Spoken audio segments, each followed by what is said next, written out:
पीछे सूर्य महाराज पालमराई में पहला पेड़ लगाने जा रहा हूँ।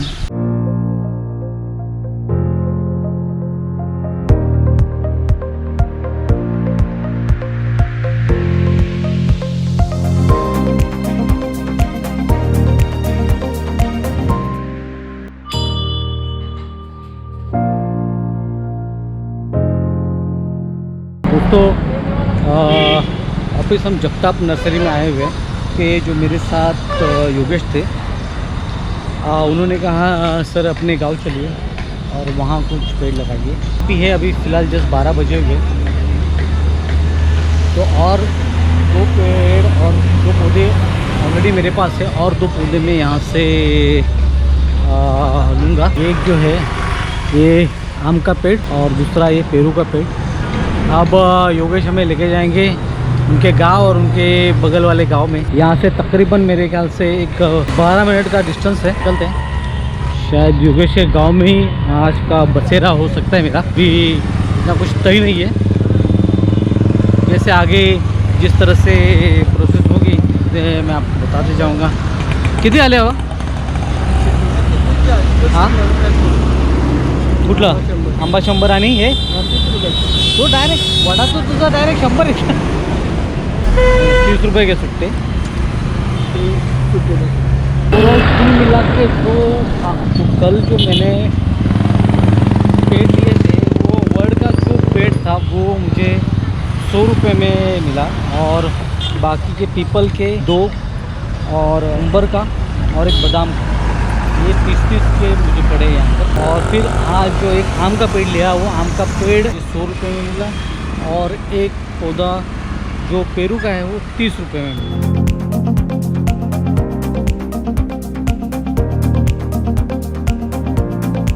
दोनों तरफ पहाड़ियाँ। अब हम दंडाने गांव की तरफ बढ़ रहे हैं।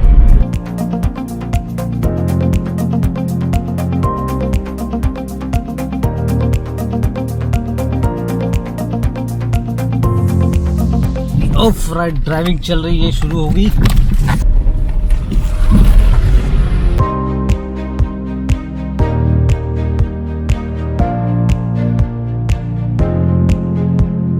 तो दोस्तों अभी मैं आया हूँ रजाले गांव। बीच में 2-3 गांव गया था लेकिन वही वहाँ कोई सरपंच न होने की वजह से हमें आगे निकलना पड़ा और इस रजाले गांव में आए हैं।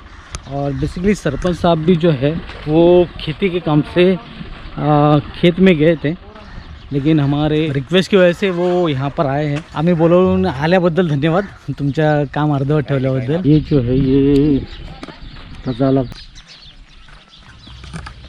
और ये रहा कुछ पुराना सा कैसा है बड़ा मुझे स्ट्रक्चराइज लग रहा है। तो अभी मुखिया जी ने जिस तरह से बताया तो ओवरऑल इस गांव की लोक संख्या जो है वो 5000 के करीब है और 550 घर। अभी ये आंगनवाड़ी के बाहर ही हम यहाँ पर पेड़ लगाने कर रहे हैं। हाँ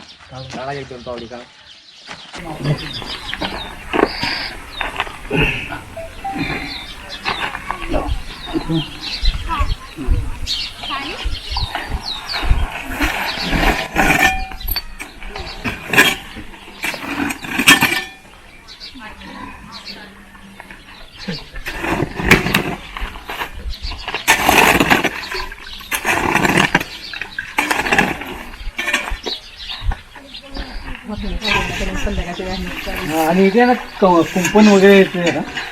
चला धन्यवाद धन्यवाद। तो अभी रजाले गांव में हमने चीकू का पेड़ लगाया हुआ है। तो अभी रजाले गांव के सैर पे हम लोग निकले हुए। अंदर से राइट और लेफ्ट में दोनों तरफ घर है, बहुत छोटा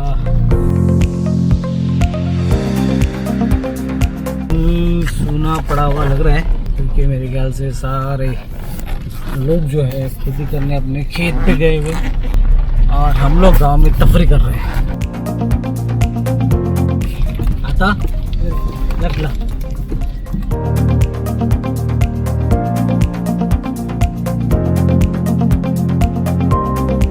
दोस्तों मैं बलवंड गांव में आया हूँ। यहाँ के मुखिया से मुलाकात हुई मेरी और उन्होंने हमें परमिशन दी है यहाँ एक पेड़ लगाने की। तो ये इस तरह से गांव है और अब हम जा रहे हैं आंगनवाड़ी की तरफ। आंगनवाड़ी का जो पटांगन होगा उसमें हम ये उम्बर का पौधा लगाएंगे। अंगणवाडी कुठे आहे मित्र? झाड लावायला तालुका जिला एकच आहे मंदिर पर। इसलिए दोपहर में जो है गांव सुनसान ही दिखाई देता है। ये सुअर और मुर्गियों का राज रहता है। फिलहाल आंगनवाड़ी जो है यानी इनका स्कूल बंद है। मेरी जो 5वीं से लेकर 10वीं तक जो पढ़ाई थी ऐसे ही छोटे और गांव के स्कूल में हुई। पुरानी यादें ताज़ा हो गई। अभी यहाँ पर हम मुखिया जी का इंतज़ार कर रहे हैं और ये बलवंत गांव के छोटे से स्कूल के प्रीमाइसेस में पाटिल साहब ने, ये हमारे पाटिल साहब है बलवंत गांव के सरपंच इस गांव के, इन्होंने परमिशन दी। धन्यवाद।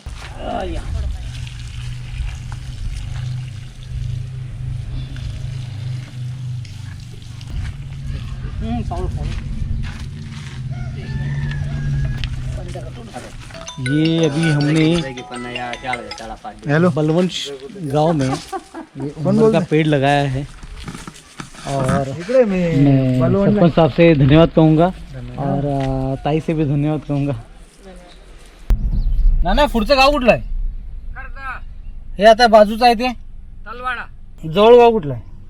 हे जवळ तर मग आता सैतान आहे। मग ते सैतानच जायचं आहे। मग हे काय सैतान है ना? हाँ। बरोबर। थैंक यू, धन्यवाद। अभी हम जा रहे सैतानी। वो सैतान वाला सैतानी नहीं ये तो समझोगे सैतान वाला। ये गांव का नाम है सैतानी। फिलहाल बाहर से तो शरीफ सा गांव लग रहा है। खूबसूरत सा मंदिर है और पुल से हम गुजर रहे हैं। ये हम इंटर कर चुके हैं सैतानी गांव में। सरपंच साहेब कुठे? सरपंच साहेबांना भेटायचं होतं। बसा ना कुठे? जरा दाखव ना। बसा ना विचारावर। हाँ हाँ सैतानी गांव में पहुंचा हूँ। तो यहाँ के सरपंच यानी मुखिया से बात हुई मेरी। वो भी कहीं बाहर गए थे और उनको आने में आधा घंटा लगेगा, तो उनका इंतज़ार करेंगे हम लोग। तब तक यहाँ के कुछ बुज़ुर्ग हैं उनसे बात करते हैं। अभी सैतानी गांव के लोगों से बात की, उनको भी ये बहुत छंद है उनको भी अच्छा लगता है पेड़ लगाना। तो गांव वालों ने उनको बुलाया और उन्होंने कहा कि इनके जो कुल देवत के यहाँ पर कुल देवत का एक मंदिर है गांव के थोड़ा ही बाहर है। अब वहाँ जाएंगे हम लोग। तो वहाँ उन्होंने आम का पेड़ जो है वो लगाने के लिए परमिशन दी है। बुजुर्ग से बात हुई थी, मेरे ख्याल से उनकी उम्र 70-75 साल की होगी। मैंने उनसे पूछा गांव का नाम सैतानी क्यों है। उन्होंने कहा कि उन्हें भी इतना याद नहीं, लेकिन उनके दादा परदादा कहा करते थे कि यहाँ कुछ आपस में दुश्मनी थी और हड़ल या हड़प सा समथिंग आया। इतना मुझे कुछ समझ में नहीं आया, लेकिन ओवरऑल सार जो है वो ये निकाला कि इस गांव में बहुत बड़ी दुश्मनी थी और ये दुश्मनी की वजह से कुछ तो ऐसी अप्रिय घटनाएं यहाँ हुई है और उस अप्रिय घटना शायद बहुत गंभीर हो सकती है या नहीं हो सकती, आई डोंट नो। जिस तरह से इन्होंने बताया, थोड़ी सी इस कहानी के पीछे एक मुझे ऐसा लगा कि कुछ दर्द छुपा हुआ है। उन्होंने भी मुझे डिटेल में नहीं बताया, लेकिन एक होता है ना एक हल्का सा पता चलना। तो दुश्मनी में ही कुछ शायद कत्लेआम हुआ होगा या कुछ ऐसी वारदातें हुई होगी जो ये बताने में गर्व न फील करते हो, और शायद उसी के वजह से ये गांव का नाम सैतानी है। इसकी पूरी सच्चाई तो मुझे पता नहीं, अभी मैंने निकाला ही, शायद गलत भी हो सकता है। चलिए अभी वो उनके कुल देवत के मंदिर की तरफ बढ़ते हैं। तो दोस्तों अभी हम पहुँचे हैं सैतानी गांव के कुल देवत मंदिर पर।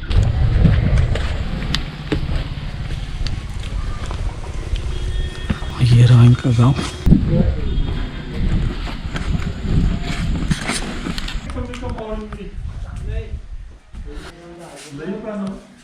और ये रही इनके कुलदेवत की मूर्ति प्रदर्शना।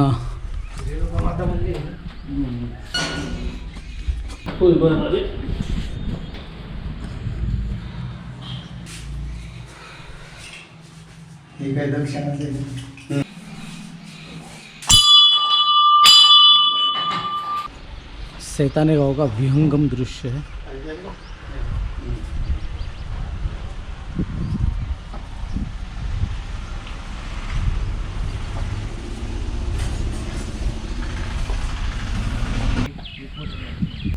देखिए कितना खूबसूरत सा नज़ारा है।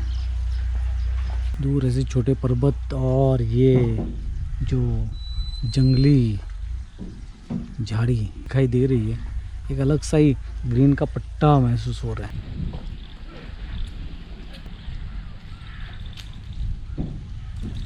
तो दोस्तों आज दिन भर में बहुत भागा दौड़ी हुई है। जो सुबह आपसे मैंने प्लान डिसाइड किया था 11 बजे तक तो वो ठीक चल रहा था, लेकिन जैसे आगे बढ़ते गए तो गांव के जो सरपंच है, जो मुखिया है, उनकी अवेलेबिलिटी कम होने लगी। बिल्कुल अभी उनका अपने काम, गांव के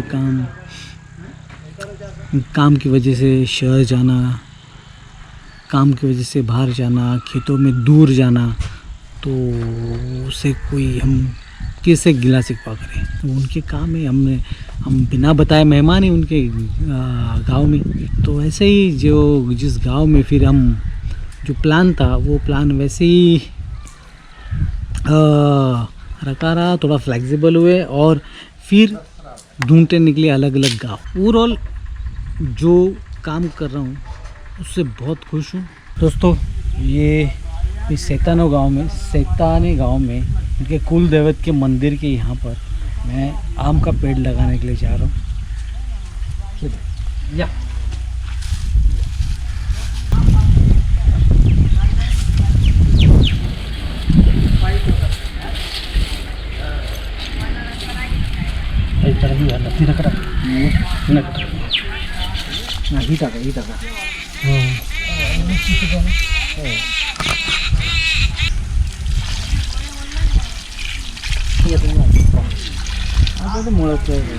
धन्यवाद सर।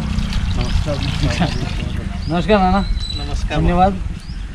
आले तुम्ही ते, आणि आंबा लावून दिल्याबद्दल धन्यवाद. आणि चांगलं झाड दिलं तुम्ही त्याबद्दल. देखिए ये रहा आम का झाड़ और इस तरह से इन्होंने नाना ने कुंपन भी लगाया हुआ है. बरोबर झालं ना. हाँ से सुबह से अभी तक तकरीबन 5-6 पौधे अलग अलग गांव में हम लगा चुके हैं. बहुत ही खुशी महसूस हो रही है, आनंद आ रहा है. अभी जो सुबह से मेरे साथ योगेश थे उनके गांव जाऊंगा, वहाँ आखिरी पौधा जो आज दिन भर का आखिरी पौधा लगाऊंगा, वहीं रहूंगा, देखूंगा. अगर हो सके तो कैंप भी करूंगा टेंट लगाकर. अभी तक का जो प्रवास हुआ है 2 या 3 दिनों का, आई फील वेरी ब्लेस.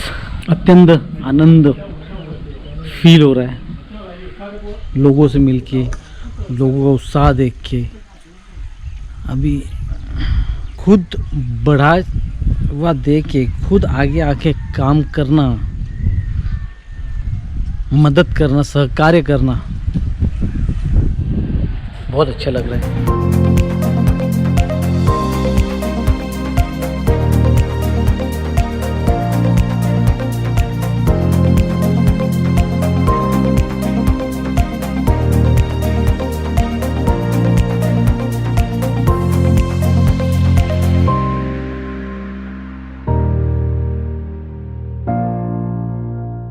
अभी मैं आया हूँ एक छोटे से ढाबे में. इसलिए 4 बजकर गए. सुबह से हम लोग ड्राइव कर ही रहे, एक गांव से दूसरे गांव, दूसरे गांव से तीसरे गांव, और अभी 4 बजे हम छोटे से ढाबे में खाना खाने के लिए रुके. अब मेरी बैटरी लो हो रही है पूरी गोप्रो की, कितना दिखा पाता हूँ पता नहीं है, लेकिन कोशिश करूँगा.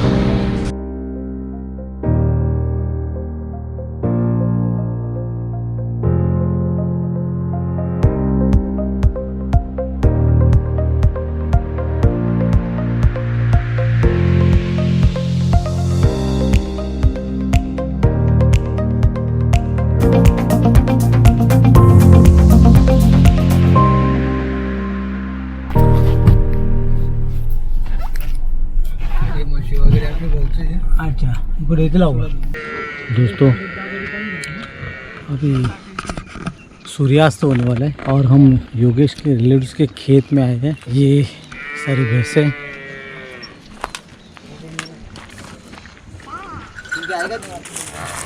सुनहरा कलर दिख रहा है, अलग अलग कलर की छटाई आई हुई है।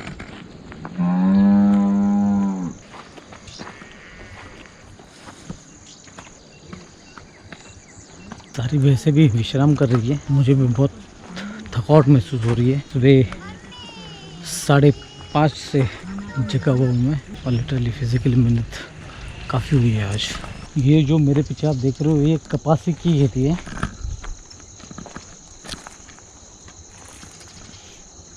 ये कुठून जायचं आहे? ये रहा कुआ। अरे बापरे, फुल आहे हां।